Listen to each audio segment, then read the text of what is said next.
कांग्रेस तो भय के कारण से अपनी प्रत्याशी घोषित नहीं कर पा रहे। तो जनता तो उनके साथ उसके साथ में जो उनके लिए वादा पूरा करती है, जो काम करती है, न कि उनके साथ में जो इस छत्तीसगढ़ को धोखे से चलाना चाहते हैं। देखिए, न भय न भ्रष्टाचार, भाजपा ने दिया है अच्छी सरकार। उसको वहाँ पर लड़ने के लिए कौन रोक रहा है? अमेठी में लड़े ना राहुल गांधी, वो कौन भगा रहा है?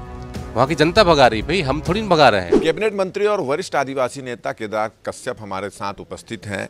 पहले चरण का चुनाव बस्तर में होने वाला है। सीएम के भी दौरे बन रहे हैं, राष्ट्रीय नेताओं के भी दौरे बन रहे हैं, और किस तरह की तैयारी चल रही है? देखिए, जिस तरीके से पूरे बस्तर में तैयारी लगातार बढ़ रही है और लगातार हमारे कार्यकर्ता वॉल पेंटिंग कर रहे हैं, हितग्राहियों से संपर्क कर रहे हैं, मोदी जी की गारंटी को जन जन तक पहुंचाने का काम कर रहे हैं। विधानसभा का सम्मेलन हो रहा है और हमारे प्रदेश के नेता, हमारे माननीय मुख्यमंत्री जी, सारे नेता वहां पर जाकर के उनको संबोधित करने वाले हैं। तो पूरा वातावरण भारतीय जनता पार्टी के पक्ष में है और कार्यकर्ता जी जान से जुटा हुआ है। कांग्रेस तो भय के कारण से अपनी प्रत्याशी घोषित नहीं कर पा रहे हैं। भूपेश बघेल के खिलाफ कल ईओडब्ल्यू और एसीबी ने मामला दर्ज हुआ। उनका कहना है कि पूरी राजनीतिक साजिश है। उनको लग रहा था कि राजनांदगांव कमजोर सीट है, वो जीत जाएंगे भूपेश बघेल, उनको जीत से रोकने की साजिश है। दूसरी बात ये उन्होंने कहा, और पूरा तरह आप लोगों ने कहा कि षड्यंत्र किया गया है उनके खिलाफ। राजनांदगांव को पिछली बार कांग्रेस ने कब जीता था मुझे याद नहीं है। शायद मोतीलाल बोरा के जी के बाद वो सीट उनके विधानसभा में अपेक्षाकृत परिणाम नहीं रहा ना आप लोगों को, उसको सुधार करते हैं। देखिए, विधानसभा में परिणाम कुछ भी हो, लेकिन जो हम लोगों ने वहाँ पर, चाहे राजनांदगांव हो, चाहे पंडरिया हो, कवर्धा है, वहाँ पर जिस उसमें हम लोगों ने विजय हासिल किया है और मोदी जी की जो गारंटी है वो जन जन तक पहुँचाने का काम किया है। तो जनता तो उनके साथ उसके साथ में जो उनके लिए वादा पूरा करती है, जो काम करती है, न कि उनके साथ में जो इस छत्तीसगढ़ को धोखे से चलाना चाहते थे।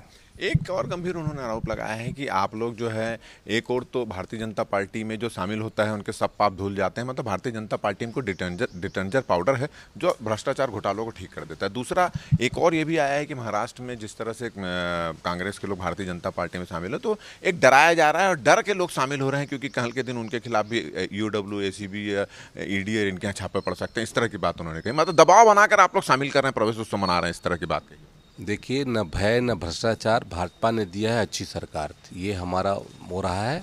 और निश्चित तौर से आज देश में जिस तरीके से भ्रष्टाचार को ख़त्म करने का बीड़ा भारतीय जनता पार्टी ने लिया, हमारे देश के यशस्वी प्रधानमंत्री माननीय नरेंद्र मोदी जी ने लिया, तो लोग, जनता आज पार्टी के साथ में जुड़ना चाहते हैं, नेता जुड़ना चाहते हैं। नेतृत्व अच्छा होना चाहिए।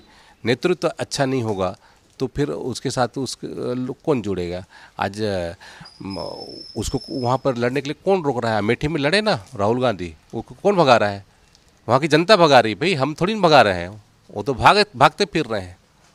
प्रवेश उत्सव आप लोग लगातार मना रहे हैं, तो उनका कहने का मतलब यही कि आप लोग कांग्रेस मुक्त या विपक्ष मुक्त सरकार चाहते हैं, इसलिए सबको लालच देकर, डरा कर, धमका कर प्रवेश करवा रहे हैं भारतीय जनता पार्टी।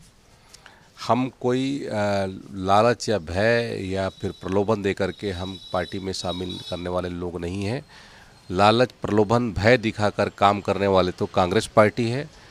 पूर्व से उनका इतिहास रहा है और उस इतिहास को उनको भूलना नहीं चाहिए। एक आखिरी सवाल ये है कि पिछले कुछ दिनों से देखा जा रहा है कि ओम माथुर की सक्रियता यहाँ कम हो गई है। नितिन नवीन को बिहार में मंत्री बना दिया गया है।